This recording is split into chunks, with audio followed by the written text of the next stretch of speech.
Ei, pessoal, tudo bem? Como que tá aí a luz? Deixa eu colocar mais um grauzinho aqui pra gente se ver bem. Sandra, Ítalo, entraram, Vitória, Ana Lu, Felipe, muito boa tarde, gente, que bom ver vocês. Gi Martins, Tamara, acho que é, né? Acho que é, deixa eu ver, quem mais? É, LC, SM Lemos, não sei quem é, Érica, Ale, Gláucia, o pessoal tá chegando, tá acenando. Boa tarde, Vitória. Que bom ver vocês, gente. Que bom, que joia. Como vocês estão? Tá tudo bem? Estão todos com saúde, todos protegidos, guardadinhos? Tô esperando aqui, já mandei mensagem para minha queridíssima Maria Cristina. Falei assim para ela, vou fazer um monte de pergunta para você de prescrição e decadência. Ela não me pergunta nada não. Mas vamos lá, a coordenação entrou também. Acho que é a professora Cida que entrou, Ivete, turma querida, que bom, gente, que bom ter todos vocês. Boa tarde, Gustavo. Como vocês estão, céus? Aí o pessoal já tá colocando, né? Os nomes aí. Eu sei que vale como hora complementar, né?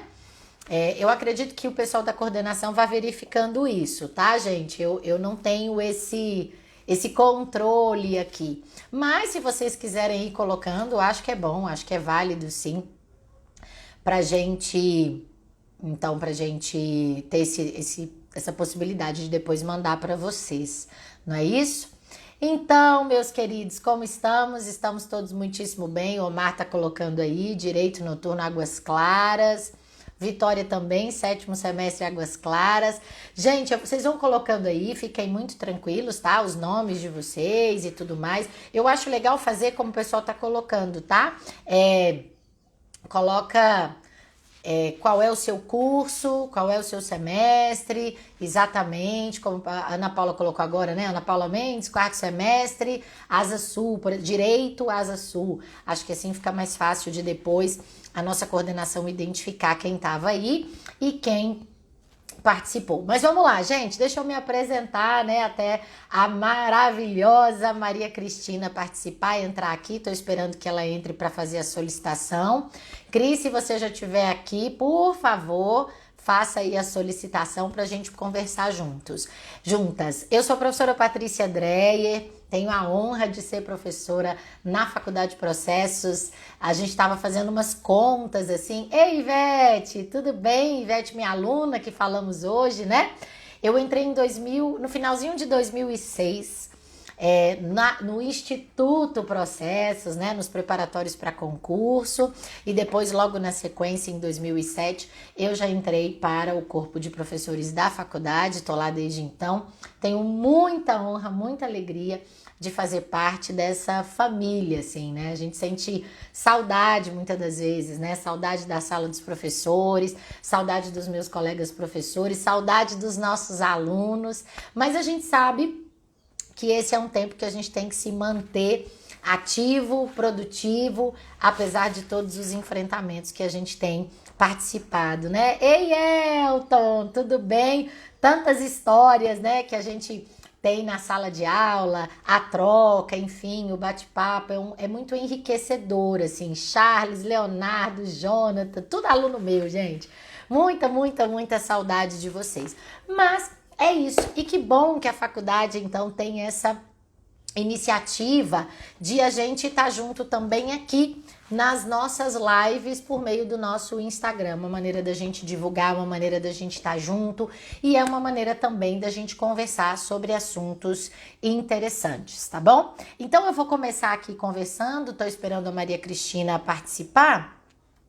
Domingos também. E aí eu vou conversar um pouquinho com você então da minha área, né? A gente resolveu conversar sobre prescrição e decadência e colocar essas diferenças, essas similitudes, né, da prescrição e da decadência, tanto no direito tributário quanto no direito civil. Cris, querida, você chegou, solicita para você participar Isso, aí faz a solicitação pra gente bater um papo juntas.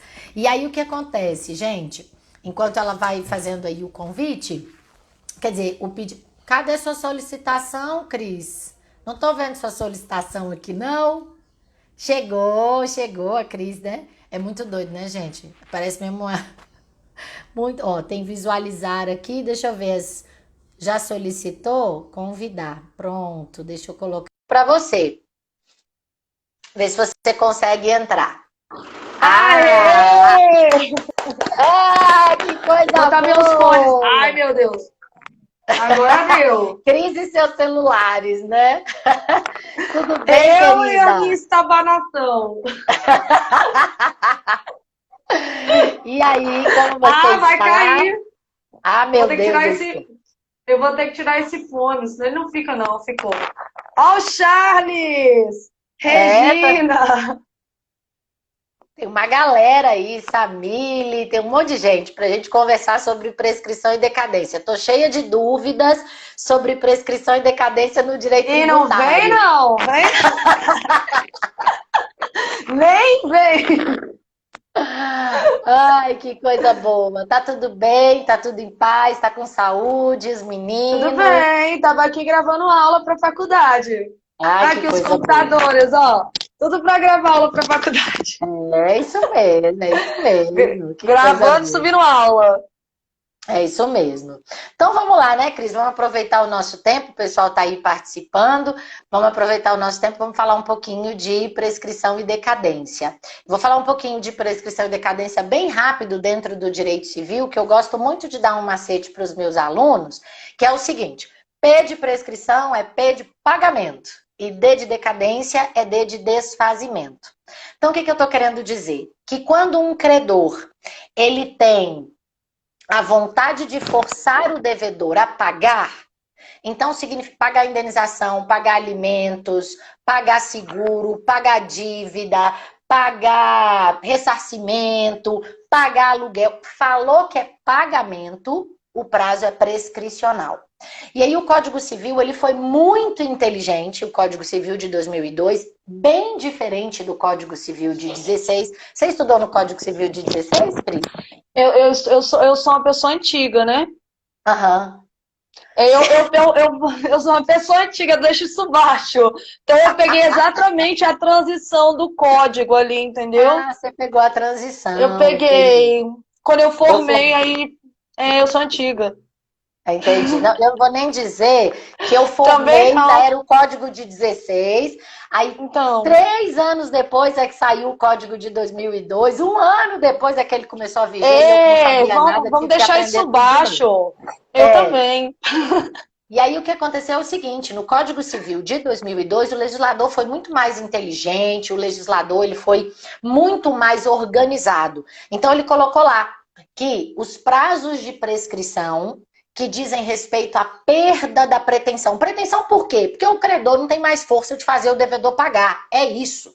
E aí ele organizou isso e ele sintetizou isso em 2 artigos, 205 e 206. Ali estão os prazos de prescrição. Então, qual é o prazo geral para a gente pedir pagamento? O prazo geral é de 10 anos. E o prazo é menor na ordem do artigo 206, parágrafo 1º, 2º, 3º, 4º e 5º. 1 ano, 2 anos, 3 anos, 4 anos, 5 anos. Ponto. Daí para frente, o resto é tudo decadência. Então, desfazimento de negócio jurídico, desfazimento de partilha, desconstituição de um herdeiro por deserdação, por indignidade, desconstituição da avulsão, desconstituição da aluvião, qualquer outra coisa espalhada no Código Civil, desconstituição do mandato, desconstituição do contrato, tudo é prazo decadencial. Ou seja, ficou muito mais interessante, muito mais concatenado do que no Código Civil de 16. Então, esse foi um grande avanço, se é que a gente pode dizer isso, do Código Civil de 2002 para o Código Civil de 16. Como você é dessa mesma época, funcionava Eu já assim, aboli né? essa época, eu já aboli essa época. Não vem com essa conversa não, minha filha, que os 40 estão batendo aí. Estão batendo, estão batendo. Aqui já bateram, né? Aqui Tá já bateram. chegando. Mas o Covid não vai deixar nem eu fazer meu mochilão de 40 desse jeito. Fica tranquila, a gente faz de 41, de 42, não vai dar certo. Aí o que acontece? No Código Civil de 2002, o legislador concentrou prescrição e espalhou decadência. Então ele foi muito melhor. Por quê? Porque quando eu estava lá na faculdade, quase para formar, aí era assim: ah, você vai fazer trabalho de quê? Ah, eu vou fazer de prescrição e decadência. Nossa, como você é inteligente, vai fazer sobre prescrição e decadência. Hoje, se um aluno nosso fala que vai fazer um artigo sobre prescrição e decadência só dentro do direito civil, a gente vai ter que perguntar para ele: e o que é que você vai falar de diferente? Porque, assim, pra gente no Código Civil de 2002 ficou muito, mas muito organizado mesmo.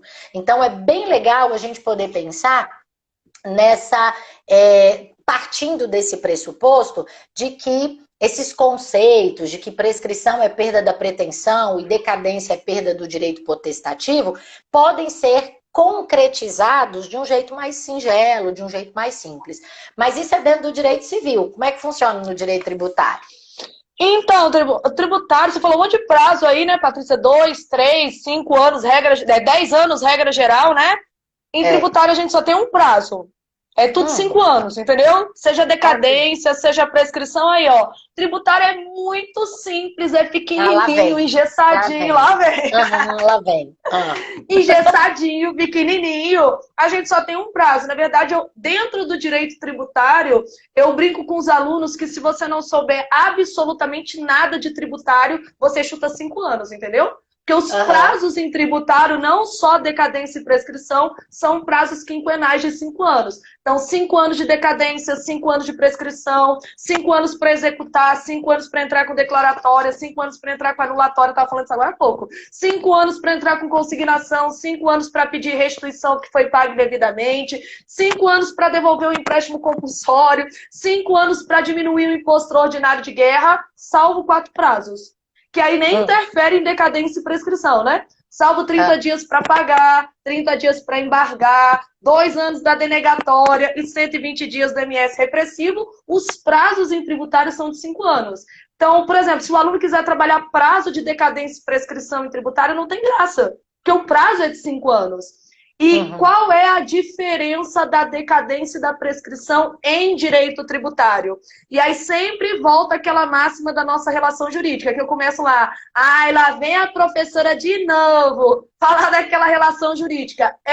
Hipótese de incidência, fez a lei, publicou lá no Congresso Nacional, fato gerador, então hipótese de incidência o dia que eu ganhar dinheiro, alguém ganhar dinheiro, né, abstratamente falando, fato gerador, a Patrícia ganhou dinheiro, a Maria Cristina ganhou dinheiro, João ganhou dinheiro, surge uma obrigação tributária, marco-chave, o fisco vai efetuar o lançamento. Então o marco-chave da decadência e da prescrição em direito tributário está no lançamento. Por quê? Porque você falou que a decadência em direito civil está ligada ao desfazimento, né? A decadência... A desconstituição, né? A decadência em direito tributário, ela é um prazo para o fisco, em especial, de 5 anos, para o fisco constituir o crédito. Aí já não é desfazimento em tributário. Então, em tributário, prazo decadencial de 5 anos é um prazo que o fisco tem para constituir o crédito, sinônimo, para efetuar o lançamento do crédito, para tornar o crédito exigível. Porque o lançamento, qual é o objetivo do lançamento? Eu preciso saber quem deve, quanto deve e deve o quê? E o fisco tem que ter um prazo para dizer quem deve. É João e Maria. É João ou Maria? Deve o quê? Imposto de renda, ICMS, ISS, está devendo o quê? E deve quanto? Quantifica aí para mim. Se você deve 10, 20, 30 ou 1 milhão de reais, que é mais propício em direito tributário. Então, em tributária, a decadência é um prazo de 5 anos para o fisco poder efetuar este lançamento, poder dizer quem deve, quanto deve, em especial deve o quê? A partir do momento que efetua o lançamento, constituiu. E aí a gente para de pensar em decadência. E aí a gente começa a pensar num prazo prescricional. Só que aí vem um erro muito grande, que a prescrição, que aí sim, em tributário também é um prazo para pagar. Que o fisco tem para cobrar, que o fisco tem para executar, que o fisco tem para cobrar aquele crédito que foi constituído pelo lançamento, mas só começa a contar da constituição definitiva. que é um 74 do CTN. Então, por exemplo, se o fisco lançou hoje, dia 20 de outubro, a prescrição não começa a contar de hoje, porque o lançamento constituiu hoje, dia 20 de outubro, mas o CTN ainda te dá 30 dias para efetuar o pagamento. Então, é como se o CTN falasse assim, lá no 60, ô, Maria Cristina, foi constituído um crédito aqui contra você de R$500 mil, Deus me livre, socorro, Deus me livre, de imposto de renda, além de Deus me livre. Isso é coisa para quem atua em tributário, minha filha, coisa de gente milionária. Então, há processos, não, coitada da processo também não. A padaria ali da esquina teve um lançamento de R$500 mil. Vou botar a padaria da esquina. A padaria da esquina teve um lançamento de R$500 mil. Aí vão dar um prazo para a padaria da esquina pensar, você tem 30 dias para você ficar pensando o que você faz sua vida. Ou você paga, ou você pode surtar, pagar errado, vai pedir restituição. Você pode simplesmente não pagar, não é aconselhável, mas você pode. Quando vence o prazo do pagamento, ou seja, terminou os 30 dias para pagar, no 31º, agora ele além de estar constituído definitivamente. Então, na prescrição, para começar a contar a prescrição em tributário, só com o término do prazo do pagamento. E no finalzinho do ano passado, foi editada uma súmula nova do STJ, que é a súmula 622 do STJ, ratificando esse posicionamento, dizendo que a prescrição em tributário, ela só é contada da Constituição definitiva, que isso se configura com o término do prazo do pagamento, ou seja, no 31º dia, para frente. Isso é fundamental para a hora da prova. E o prazo decadencial conta a partir de quando? Porque assim, porque em direito civil é assim. Como prescrição, a Maria Cristina é o leão, é o próprio imposto de renda, tá falando aqui.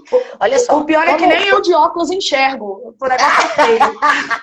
Minha filha não fala não, que aqui eu tô assim, ó. Tem uns que eu tô vendo, uns que eu tô até vendo. de óculos eu tô assim, acho que eu astigmatismo aqui no meio. Aí, olha só, vamos lá. Em direito civil funciona assim. Prescrição é o prazo para exigir pagamento, né? Então, é contado a partir da violação do direito, ou seja, do inadimplemento da obrigação. Então, por exemplo, tinha que pagar a conta dia 20. Não pagou dia 20, dia 21 já começa a correr o prazo. Pra gente, em direito civil, é assim. Já na prescrição, que é para pagamento. Já a decadência, que é desfazimento, desconstituição do negócio e tal, é a partir do momento em que o ato é celebrado. Então, via de regra, né? Então, por exemplo, eu celebrei um negócio no dia 20 de outubro de 2020, mas ele foi celebrado com lesão. Então, tem um vício. Do dia 20 de outubro de 2020, o dia que foi celebrado o negócio, já começa a correr o prazo decadencial para eventual desfazimento, que é o prazo de 4 anos também, que é por anulação do negócio jurídico. Então, para nós, via de regra é assim. O prazo prescricional começa a correr a partir do inadimplemento da obrigação, que a gente vai chamar de violação do direito, e o prazo decadencial começa a correr a partir da constituição do negócio, a gente tem prazo para desconstituir. Então, para a gente, esses lapsos temporais são muito claros. Lembrando, e a despeito de nós estarmos discutindo isso eventualmente para ajuizar uma ação dentro de um processo, o prazo é contado corridão, mesmo que ele seja em dias, como é o caso, por exemplo, do vício redibitório. Vício redibitório é prazo de 30 dias para desfazer o negócio a contar da data que o negócio é feito. Esse prazo de 30 dias é prazo corrido. Como é que funciona no tributário? A partir de quando conta a decadência, a partir de quando... A prescrição depois dos 30 dias corridos para pagamento. Depois do prazo de vencimento, isso, que é a Constituição Definitiva 174. A decadência, que é aquele prazo ali perto do fato gerador para lançar, constituir, nós temos uma regra. A regra é que a decadência ela não é contada da data do fato gerador. Então, se, por exemplo, hoje, dia 20 de outubro de 2020, nós realizarmos a venda de um imóvel, vai incidir o fato gerador do ITBI, que é o Imposto de Transmissão de Bens Imóveis Intervivos. Só que o ITBI ele é um imposto lançado por declaração. Ele está na regra do artigo 173, inciso 1º do CTN, que fala o seguinte, que a decadência será contada como regra do primeiro dia do exercício seguinte à ocorrência do fato gerador. Então, não vai ser contado de 20 de outubro. Se o fato gerador acontecer hoje, segura. Espera um pouquinho, porque só vai começar a contar em 1º de janeiro de 2021. que é o primeiro dia do exercício seguinte à ocorrência do fato gerador. Então, o ITBI, por exemplo, qualquer data do ano de 2020, a decadência só vai começar no ano novo. Por exemplo, primeiro de janeiro. Comprei o imóvel dia 2 de janeiro de 2021. Só 1º de janeiro de 2022 e começa o prazo decadencial para a constituição do crédito. Aí os alunos têm um trauma, né? Eu falo, mas gente, ó, tributário tem que contar só até 5, aí dá para contar nos dedos, 1, 2, 3, 4, 5. Então, se eu tenho 20 de outubro de 2020, vai começar, você vai nascer 1º de janeiro de 2021. Se vai começar 1º de janeiro de 2021, se eu nasci no dia 1º de 2021, quando eu vou fazer aniversário de um ano? 1º de janeiro de 2022, 1º de janeiro de 2023, 1º de janeiro de 2024, 1º de janeiro de 2025, só em 1º de janeiro de 2026 que vai decair, que você fez aniversário de 5 anos. Então eu sempre falo, vai contar de cabeça não, vai contar na mão, nos dedinhos para não correr um ano nessa conta, né? Se o aluno ele faz uma confusão ali, então contar nos dedinhos para não perder um ano. Na verdade, isso é um erro muito grande que se comete na advocacia. Sabe aquele advogado clínico geral? Que quer advogar em todas as áreas? Aí o advogado clínico geral... Decaiu o prazo. Tá decaído. 20 de outubro, oxe, tá decaído lá em 2025. Não tá. Porque não tinha começado a contagem do prazo. Isso é a coisa que mais acontece em tributário. Errar na contagem do prazo decadencial. Lembrando que a decadência não interrompe, né? Sim. Acho que em civil não interrompe, não suspende. Exceto no caso do incapaz. Exceto no caso do mas aí incapaz. No seu caso, né? No nosso caso, não wallet. Non-wallet, né? Exatamente. Aqui minha filha Cecília tá ferrada com 8 anos de idade, coitada. Ela é o meu exemplo. Exatamente. Agora, olha só, é daí que você conta. Peraí, que estão falando um negócio bem aqui, ó.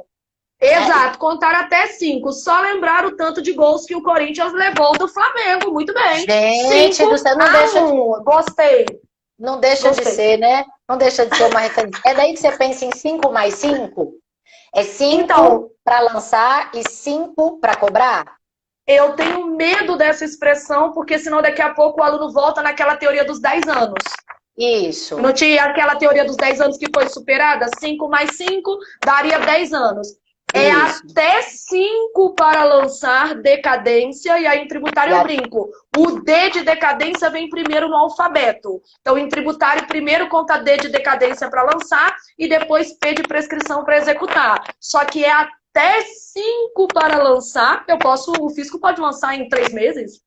Sim, hipoteticamente. Aí ele pode lançar lançou, morreu. A hora que lançou, morreu decadência. Esquece decadência e vai pensar em prescrição. Então, aí até 30 dias para pagar.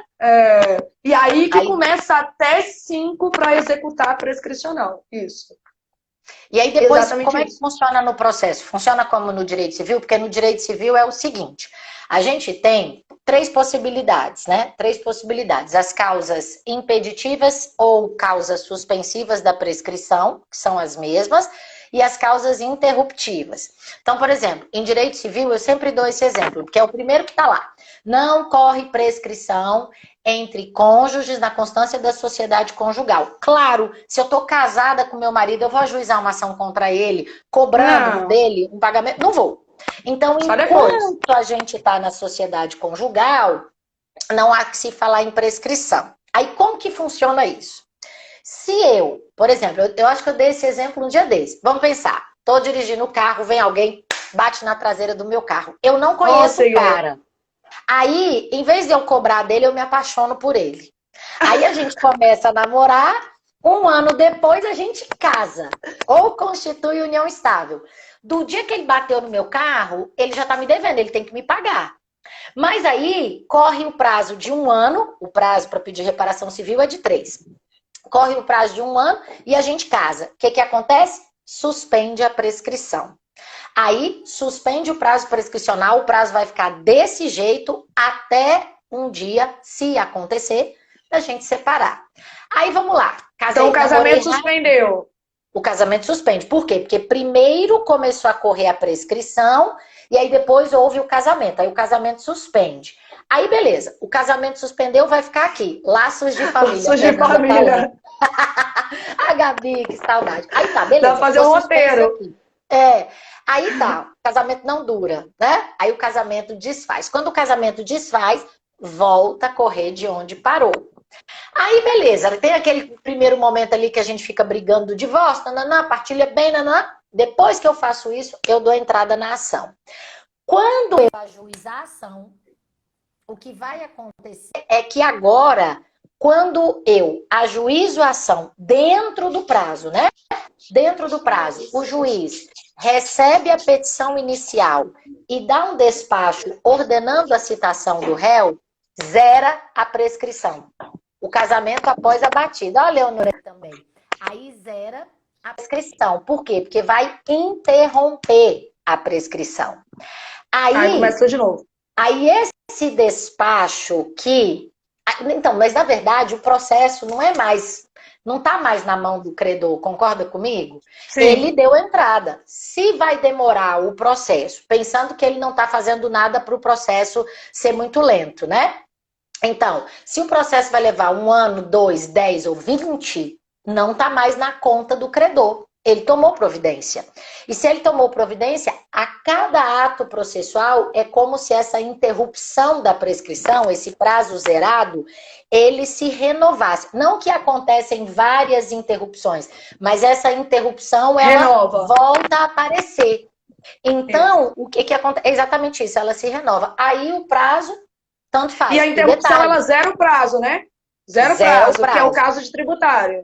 Zero prazo. Só que o artigo 202 vai dizer que a prescrição acontece, a interrupção da prescrição acontece uma vez no curso do prazo. Aí o que vai rolar?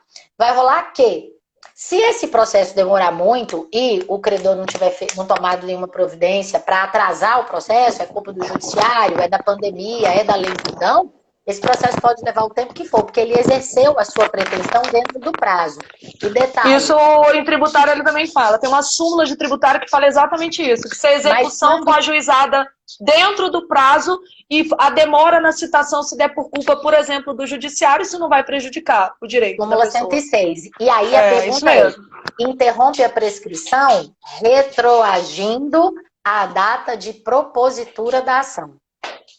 Então, isso. O que vai acontecer é isso. O despacho do juiz, que é uma das causas de interrupção da prescrição, tem o condão de interromper a prescrição. Aí alguém está me perguntando aqui, como ficaria a decadência nesse prazo do casamento após a batida? Eu não tenho decadência, porque eu não tenho nenhum negócio para desfazer. Para nós, em direito civil, talvez seja essa, muitas das vezes lá no preparatório para a OAB, quando a gente tem os alunos juntos, né? Aí o que a gente tem? O aluno fala assim, primeiro vem a prescrição, depois vem a decadência? Não. Para nós não tem essa ordem em civil, né? Não existe. Porque em tributário tem essa ordem. Diferentes. Talvez seja isso. Tributário tem, assim, talvez seja isso. A gente tem que conversar sobre isso até para poder fazer essa diferença em sala, sabia? Porque tributário tem essa ordem. Em direito civil são coisas distintas. Se você quer desfazer o negócio, o prazo é decadencial. Se você quer cobrar o pagamento, que é outra coisa, o prazo independente do momento.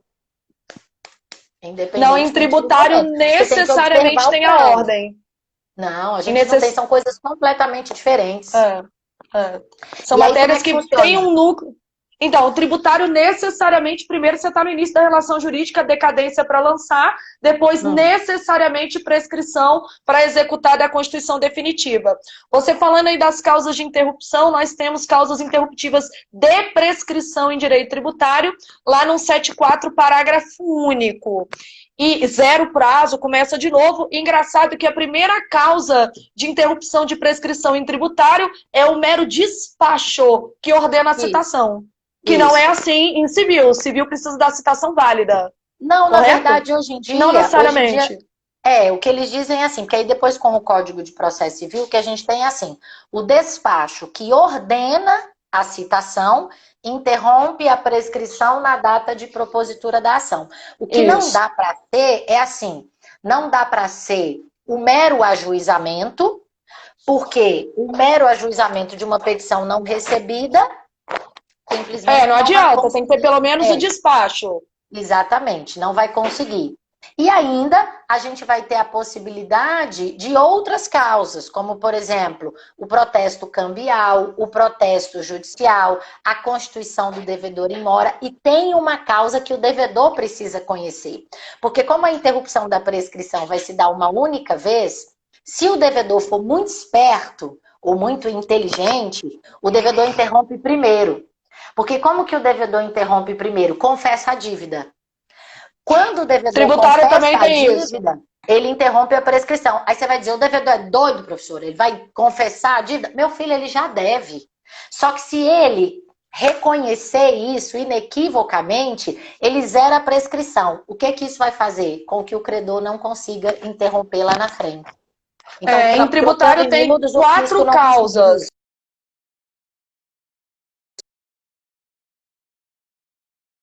Judicial, qualquer ato que constitua o devedor em mora, judicialmente falando, e o reconhecimento de dívida. Aí ela não me pergunta, mas professora, como assim? Você vai reconhecer uma dívida com o fisco? Mas existem obrigações acessórias, por exemplo, em tributário, que caso a empresa não faça, ela vai ser multada. Ela tem a obrigação acessória da declaração do débito, ela tem determinadas obrigações acessórias que ela vai confessar a dívida quando ela faz essa declaração do débito, e é melhor que ela faça, senão incide uma multa em cima dela pelo descumprimento. Mas quando ela faz essa declaração, houve o reconhecimento de dívida no parcelamento, no refis da vida, né? Você está reconhecendo dívida e aí necessariamente a prescrição ela está interrompida. Então acontece mais do que se imagina, especial com parcelamento, adesão a refis, moratória, parcelamento, seja lá o que for. Entendi. Acontece. Aí alguém me perguntou aqui assim, tem alguma causa de decadência na relação matrimonial? Tem, para desfazer o próprio casamento. Então, lá no artigo 1550, com os prazos do 1560, você pode anular, desfazer o casamento no prazo decadencial. Hoje em dia não é muito comum a gente ver isso na prática, né? O povo que quando não quer ficar casado, divorcia, desfaz união estável, essas coisas. Mas quem tem interesse em pedir a anulação do casamento, pede anulação do casamento ou desfazimento do casamento, via de regra, por erro essencial quanto à pessoa. E aí, já que é desfazimento, é prazo decadencial de 3 anos. Ou desfazimento do casamento por coação, no prazo decadencial de 4 anos. Isso é o que é mais comum de cair em prova. Porque na prática não é muito fácil a gente ver essas coisas, não. Aí, deixa eu te perguntar uma coisa que talvez seja diferente em direito tributário. Em direito civil, a gente tem 2 tipos de decadência. Decadência legal, que são esses prazos da lei, e decadência convencional. Eu nunca posso reduzir prazo decadencial. O prazo decadencial que está na lei eu não posso diminuir. Mas eu posso convencionar com a parte contrária que eu vou aumentar o prazo decadencial. Tributário não. Dilatar. Isso não existe no direito tributário. Então, o tributário é muito engessado, Patrícia. O fisco ele só pode praticar atos expressamente previstos em lei. Então, assim, a gente só tem um prazo, 5 anos. Eu não posso botar para 5 anos e 1 dia, nem 4 anos e 11 meses. Por isso que eu brinco com os alunos. Pessoal, pelo amor de Deus, pelo amor que você tem a Deus, a mim e a sua aprovação. Falou de decadência, qual é o prazo? 5 anos? 5 anos. Falou de prescrição, qual é o prazo? 5 anos. 5 anos. Não pode, entendeu? Tributário, eu falo que tributário ele não te deixa margem. Você não tem margem para discutir, você não tem margem para debater. Quando a gente está trabalhando as peças em direito tributário, tem aquele pedido no 319, inciso 7º do CPC, que o autor deve indicar na inicial se ele quer ou não audiência de conciliação. Qual é o pedido que vem no espelho de tributário? Que seja dispensada a audiência de conciliação. Porque como é que eu vou mediar em direito tributário? Eu sei que transação é uma causa de extinção do crédito. Transação, acordos mútuos, celebrados entre o fisco e o contribuinte, mas não é à torta e à direita. Tu tem que ter lei autorizando para poder transacionar. Tem que ser nos limites dados em lei. Então, eu não vou conseguir mediar, eu amo uma mediação, sabe? Eu não sei nem por que eu fui mexer com tributário, mas eu não posso mediar em tributário, eu não posso transacionar, eu não consigo mexer no prazo. Então, assim, tributário é inimaginável uma pessoa estudando tributário que não lê a letra da lei. Porque eu não tenho margem para poder discutir nada. Por exemplo, a gente estava falando de decadência só para fechar a decadência em direito tributário. A regra é contar a decadência de 1º de janeiro do ano seguinte. Olha como é engessado. Todas as vezes, não tem negócio, todas as vezes que o tributo for lançado por declaração, como é o caso do ITBI e do ITCMD, todas as vezes que o tributo é lançado de ofício, que é o caso do IPVA e do IPTU, não tem negócio a decadência de 1º de janeiro. Todas as vezes que você agir com dolo, fraude ou simulação, de quando conta a decadência? 1º de janeiro. Todas as vezes que você não pagar o tributo, 1º de janeiro. Não tem outra situação. Só tem uma situação diferente. Se o tributo for lançado por homologação, como é o caso do imposto de renda, e houver o pagamento antecipado, aí conta do fato gerador, que é o 150, parágrafo 4º. Mas, salvo isso, a prova tem que falar: o tributo foi lançado por homologação e houve pagamento. Ufa! Agora é de fato gerador. Salvo isso, 1º de janeiro. 1º de janeiro. 1º de janeiro. Ele não me dá margem para nada. O aluno começa, e se? Aí eu respondo, e se nada? Não tem nada. E se coisa nenhuma? E se coisa nenhuma? Não tem se. Não tem direito civil, tem e se a gente casar? E se a gente tiver tutela? E se o cara sair do país? Que aí se o credor sair do país também suspende a prescrição. E se houver uma ação de execução? Suspende a prescrição. A decadência que não. A decadência ela começa a correr. O nosso se é assim, ó. E se você se lascou? E se lascou de novo? E se lascou de novo? Tá ferrado. E se falar de novo, tá lascado de novo. Tá lascado, não tem como. Não tem jeito, né? E deixa eu te perguntar uma coisa. E a gente tem a possibilidade de conhecimento de ofício, de prescrição e decadência, tem possibilidade de renúncia de prescrição e decadência no tributário? Tem. Na verdade, decadência e prescrição em tributário é matéria de ordem pública. Acho que não só em tributário, né? É uma matéria... Em direito civil rola uma discussão, porque é o seguinte, no caso da prescrição... Aqui é o se lascou de novo. Olha como direito civil. Direito civil é um negócio criativo. Não, assim, direito tributário não. Direito tributário é uma tirania, entendeu? Eu percebi. Eu já sei por que a pessoa tá ali, ó, a prova. Pode não. Mas isso aqui, porque prescrição em direito civil é assim. Tá prescrita a pretensão do credor. O credor tem o direito. Aliás, é uma confusão que muita gente faz. Todo mundo acha que tá lá no Código Civil de 16 e vem aqui falar assim: prescrição é a perda do direito de ação. Pelo amor de Jesus Cristo. Direito de ação é o direito de provocar o judiciário. Isso, você não perde. Isso. O que você perde é, exercendo o seu direito de ação, você vai perceber que passou o prazo de exercer a pretensão. E aí o juiz vai conhecer de ofício da prescrição. Inclusive, pronuncia a prescrição, pode dar uma sentença liminar, mérito, coisa julgada material. No caso da decadência, a gente tem 2 tipos de decadência, né? Decadência legal e decadência convencional. A decadência legal, que eu não posso renunciar, o juiz conhece de ofício. A decadência convencional, o juiz não conhece de ofício. O juiz então, o tributário não tem nada disso. Amém, gente. Tributário é muito mais simples. É muito simples. mais. Não, sério, convenhamos aqui. Agora, sério. Não tem decadência legal, não tem decadência convencional. Mas tá. Não tem não. Eu só tenho 15 artigos na Constituição. Só 15. Você tem 2.000 no Código Civil. 2045, né? Pois é, e ó, mais o CPC. Não tem, ó, é 5 anos, não pode interromper, não pode suspender, 5 anos para lançar, 98% dos casos contar de 1º de janeiro do ano seguinte, só conta do fato gerador se for por homologação com pagamento, morreu a decadência. Até eu tô sabendo tributário. Morreu. Eu só tenho 15 artigos. Bem pouquinho. A reforma tributária vai diminuir. É assim, ó, tributário na teoria ele é lindo, entendeu? Ele só não funciona muito bem na prática. Mas na teoria ele é muito bonito, mas na prática não. Não, eu dou aula de mentira. Porque na prática não, né? Na prática. Eu dou aula de mentira, é ótimo. Na prática não tem contribuição de melhoria, na prática não tem empréstimo compulsório, na prática as coisas não funcionam, na prática as pessoas sonegam, na prática a fiscalização não funciona, na prática as pessoas têm imunidade e não revertem o dinheiro na finalidade da instituição, na prática as pessoas são isentas e não cumprem os requisitos para isenção, mas na hora da prova funciona. Tudo funciona. Entendi. Funciona. Aí, olha só, mas aí como é que funciona no caso? Aí tem que funcionar. Acontece, por exemplo, do fisco promover a demanda e da pretensão estar prescrita? Ou de já ter realmente decaído? Então, para eu não ficar falando dos outros, não vou ficar falando de processo de cliente, eu vou falar de um processo próprio, ok? Meu pai tem uma execução fiscal e que ela está prescrita há 8 anos. 8 anos de prescrição, a contagem é essa. 8 anos, alguns meses e alguns dias. Meu pai faleceu em 2014 por causa dessa execução.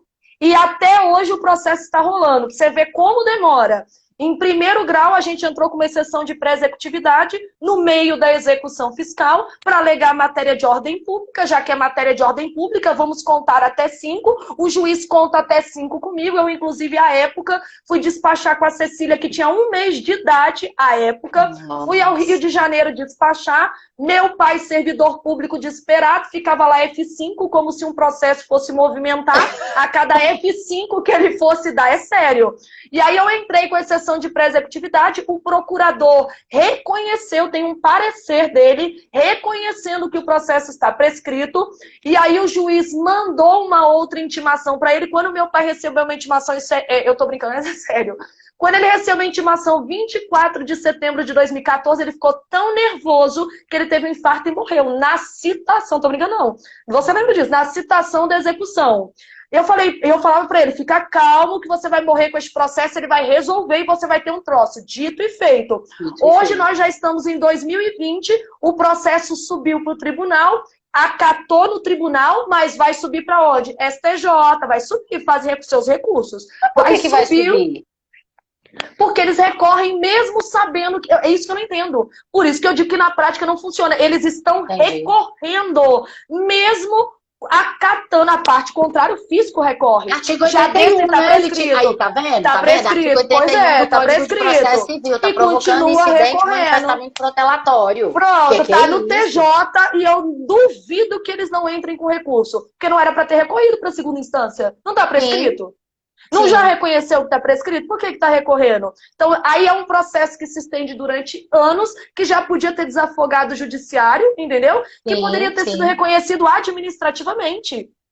Antes de executar, já deveriam ter reconhecido isso administrativamente. Então, funciona? Estou falando de um caso prático. Não vou nem entrar no caso dos clientes. Quantos processos eu vejo na prática que violam súmula vinculante? Cabe reclamação constitucional para o STF. E quantos processos que violam súmula vinculante? São ajuizados, tudo. Então, assim, na teoria, tudo muito bonito. Na teoria é muito bonito. Na prática é que não... Mas você sabe que quando eu fiz estágio, quando eu comecei minha vida de estágio, eu fiz estágio na Procuradoria Regional da Fazenda Nacional. Aí, como eu não sabia muito das coisas assim, né, eu aprendi processo civil lá, aí eu aprendi um pouquinho de tributário lá. E aí a procuradora, ela falava assim, faz a nota técnica do empréstimo compulsório. É porque eu tenho 25 anos de idade, né? Aí ela falava, faz a nota técnica do empréstimo compulsório. Por quê? Porque foi cobrado o empréstimo compulsório, obviamente que não foi restituído. E aí claro, prazo para restituir, 5 anos. 5 anos, já sei que agora funcionou? Funcionou mas demais. Restituíram em 5 anos? Deveria. Está escrito que tem que ser restituído integralmente no prazo de 5 anos. De 5 anos. Aí o que acontecia? As pessoas, né, os contribuintes que tinham sido descontados aí do empréstimo compulsório entravam, até empréstimo compulsório sobre combustível e tal. Sim, aí eles entraram, pediram ressarcimento, e aí o que a gente fazia? Nota técnica. Mas olha onde que eu fazia estágio. Procuradoria Regional da Fazenda Nacional. O processo estava no TRF. TRF da primeira região. Quanto tempo o processo leva lá? 28 anos. Pronto. Aí o que acontece? O povo ficava lá penando para receber a restituição de um empréstimo compulsório. Não conseguia, tentava compensação e tudo mais. Levava anos para dizer o óbvio. Mesmo para dizer o óbvio, não, você tem direito. Exatamente. É isso. Só que quando a gente fala de prescrição ser ou não matéria de ordem pública, O professor Flávio Tartucci, o professor Cristiano Cassetari falam muito bem sobre isso. Eu gosto muito do professor Flávio Tartucci, meus alunos sabem disso. Se um dia eu encontrar o Flávio Tartucci ou o Nelson Rosenwald, eu vou perder a compostura na hora. Aí o que que aconteceu? Menina, o dia que eu encontrei o Daniel Assunção, eu não sabia nem qual era meu nome. E ele, oi, tudo bem? Eu, oh, meu Deus! Não tá nada bem. Menina, eu falei, não consigo nem respirar. Aí o que acontece? Mas eu gosto muito do professor Flávio Tartucci e ele fala assim, há quem diga que a prescrição é matéria de ordem pública, porque o juiz pronuncia de ofício a prescrição. Mas eu tenho 2 problemas para resolver. O primeiro, o princípio da não surpresa no processo civil. Para o juiz pronunciar a prescrição, em tese, ele primeiro deve chamar o autor e falar, aqui, autor, parece que está prescrito. Está prescrito ou tem alguma causa que impediu, suspendeu ou interrompeu a prescrição? Ele então, tem que chamar para se manifestar. Tem. Em tributário, não. Teoricamente, em tributário, ele poderia simplesmente falar, olha, eu nem vou dar prosseguimento a esse processo porque está prescrito ou está decaído, morreu o processo. Isso acontece na prática? Claro que não. Claro que não. Aí o que acontece? No caso da prescrição, dizem assim, bom, então se o juiz pode conhecer de ofício, mesmo abrindo prazo para a parte se manifestar, se ele pode conhecer de ofício é matéria de ordem pública, certo? Alto lá. Porque o devedor, que é o cara, então, que deveria pagar aquela dívida que já está prescrita e não pagou, ele pode renunciar à prescrição e pagar. Bom, se o próprio devedor pode renunciar à prescrição, então não tem aqui uma ordem pública. Só que aí fica lá o civilista e o processualista brigando, né? É matéria de ordem pública ou não é matéria de ordem pública?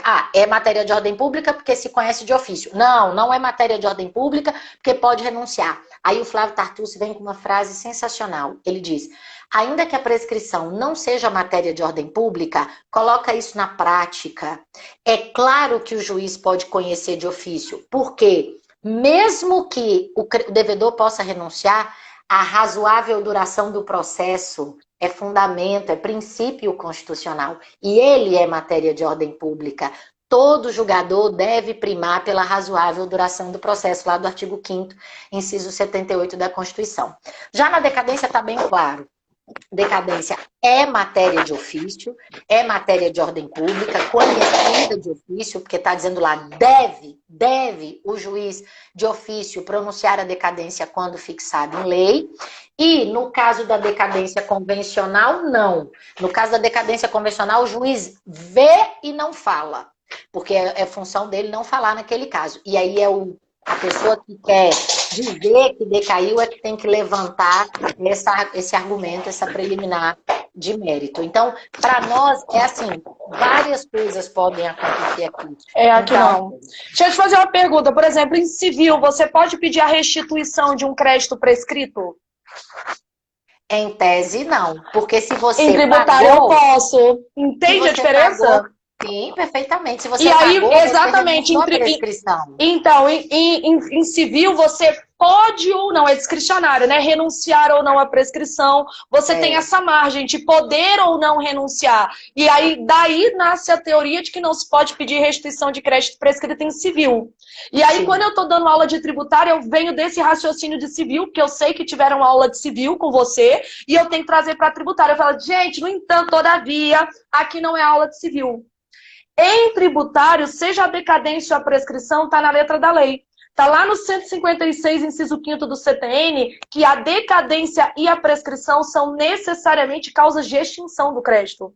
Então, como causa de extinção do crédito, eu não tenho margem para discutir, eu não tenho margem para dizer se eu posso ou não renunciar. Simplesmente, se o crédito estiver decaído ou prescrito e, porventura, o contribuinte efetuar o pagamento de um crédito decaído ou prescrito, necessariamente gera pelo menos o direito dele pedir a restituição desse valor pago indevidamente. É considerado pagamento indevido.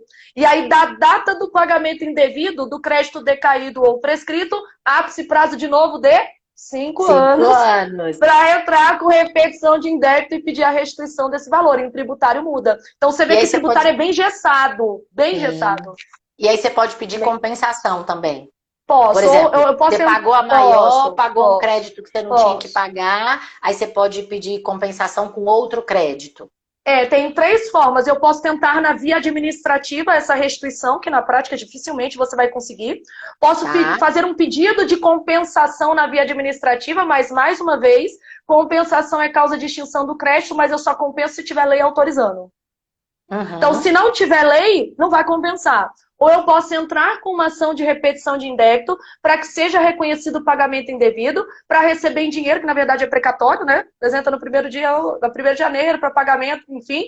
Ou fazer a pedido de compensação judicial. Só que só compensa quando a ação transitar em julgado, precisa do trânsito em julgado, e se houver uma lei autorizando a compensação daquele tributo.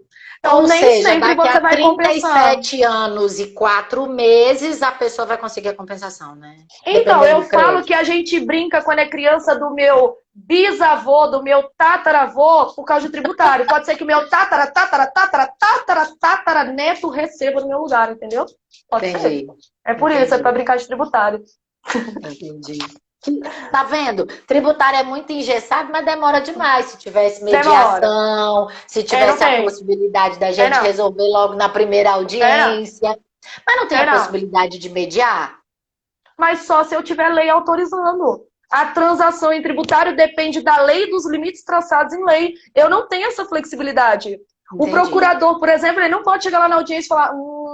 Eu falei, gente, a dívida é de 1 milhão. Aí o procurador fala, o procurador, 1 milhão tá demais, né? Vamos dar uma baixada aí para 700 mil? Aí ele fala, não, vamos chegar aqui. Dá um descontinho, 30%. Dá um descontinho, vamos pagar como parcelado. Assim? 1 milhão à vista, gente, direito civil é assim. Tem isso não. Meu amigo, o negócio é o seguinte, a lei disse que eu posso dar desconto 100 mil reais, é 900. Se você quer, não quer, paciência. Tchau. E como é que funciona na sua... o tributário é muito bravo, né? Tá vendo? Direito civil não, calma, vamos... alguém tá perguntando, no cível é mais maleável que tributário? É lógico. Certeza. No cível, você chega lá na audiência e fala assim, olha aqui, não tenho dinheiro, não tenho nada no meu nome. Na maior cara de pau. Aí o que tributário que a gente você já chega assim, o contribuinte, coitado, tipo, lascou, só não vai pegar o bem de família. Mentira, porque eu sempre falo, você come primeiro ou paga o IPTU primeiro? Primeiro você paga o IPTU. Senão você vai comer debaixo da ponte. É verdade. Inclusive, a exceção lá no terceiro da Lei 8.009 de 90, dívidas tributárias sobre o próprio bem. Tá lascado, vai comer debaixo da ponte. Como taxa condominial e fiança locatícia. Esse do fiador eu acho pesado. Mas o que acontece? É ato de vontade. Mas é ato de vontade. Mas é pesado, cara. Pegar o bem de família, eu acho pesado. Mas assim, na prática, aí de novo, tá vendo? A lei é pesada, mas nesse mundo ela é mais maleável. Porque na prática, até você... Não tô dizendo que não pega, não. Pega. Só que assim, vamos raciocinar. Quanto que vale a casa do fiador? 1 milhão. Qual é o valor do contrato de locação por 1 ano? 50 mil. Você não vai penhorar um imóvel de 1 milhão por uma dívida de 50 mil. Você penhora um carro na frente... mas o fisco é cruel demais. O fisco cobra da Maria Cecília.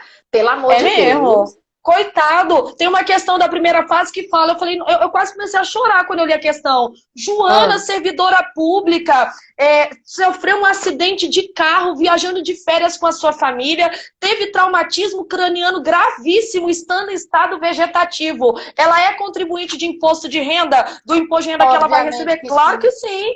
Joana, como estado vegetativo, vai pagar imposto de renda. Cara, tributário é pesado mesmo, é uma tirania. Agora mas também o tributário tem uma sensibilidade para as imunidades, para as isenções, para aquelas possibilidades todas, né? Aí alguém pergunta aqui, ao transcorrer, a Fabi falando, o fisco não joga para perder, nunca, não, né, jamais. Alguém pergunta assim...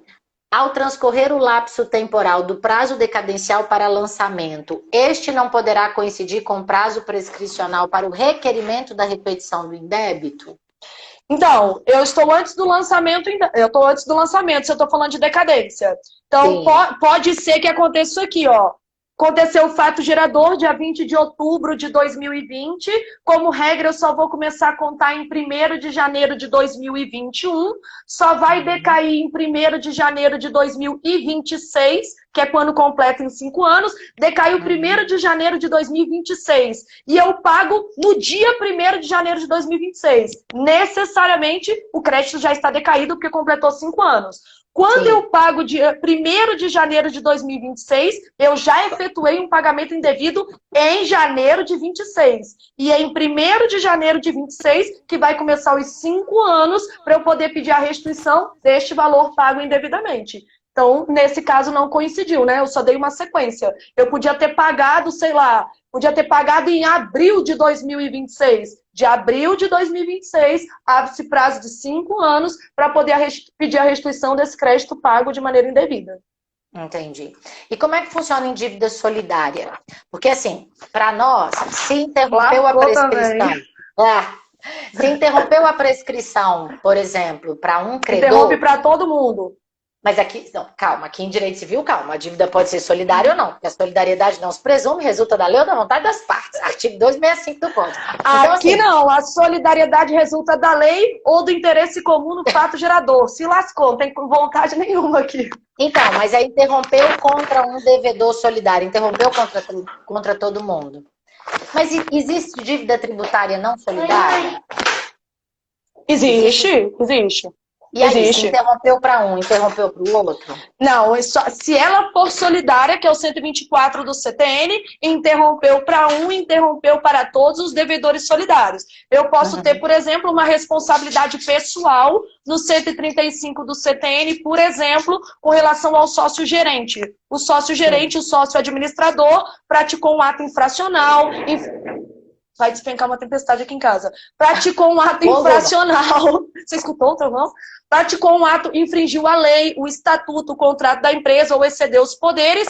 Eu tenho 5 anos, o fisco, para redirecionar a execução o patrimônio pessoal do sócio administrador. Mas tem que comprovar que ele excedeu os poderes, infringiu a lei, o contrato ou o estatuto. Redirecionou em 5 anos, aí não vai interromper para todo mundo, porque é a responsabilidade do sócio-gerente. Mas, por exemplo... eu e a Cecília, que chegou aqui agora, eu e a Cecília, nós somos donas do apartamento. O apartamento está no nome das duas. Nós duas vamos responder solidariamente pelo pagamento do IPTU. Se a prescrição interromper para a Cecília, vai interromper para todo mundo. Mas eu vou conceder uma isenção aqui, uma isenção de IPTU para os professores de ensino superior. Aí é só para você. Vai fazer uma lei ordinária concedendo isenção de IPTU para os professores de ensino superior. E este apartamento está no meu nome e no nome dos meus 3 filhos. Só eu tenho a isenção. Ela vai atingir só a Maria Cristina. Então vamos supor que a Maria Cristina seja dona de 40% do imóvel. Eu vou tirar 40% do IPTU e os outros 3 vão continuar solidariamente aí de férias civil. Só pelo saldo remanescente. Eles vão ser solidariamente responsáveis só pelos outros 60%. Isso acontece. E aí você não tem mais nenhuma responsabilidade. E eu não tenho nada a ver com isso, porque eu cumpro o requisito pessoal subjetivo da lei. Isso é causa de remissão no direito civil. Porque no direito civil isso é causa de perdão, e perdão, mas Cecília! E aí isso é causa de... isso é causa de extinção, mas de extinção parcial. Que acontece também na dívida solidária por interesse do credor. Ou... acontece também a possibilidade de exoneração da solidariedade, que eu até falei disso recentemente com os meus alunos de direito das obrigações. Então, exoneração da solidariedade é a pessoa continua sendo devedora, mas só da sua cota parte. No caso de bem imóvel, não dá para você fazer isso, né? Porque você tem aí o IPTU. Agora, falando ainda dessa questão da solidariedade, aqui a gente tem 2 aspectos diferentes, né? A gente pode ter a dívida que é divisível, mas não solidária, e aí se interromper para um credor, os outros credores se lascaram, e pode ter a dívida que é solidária. Aí se interromper para um, interrompeu para todo mundo. A mesma coisa no polo passivo.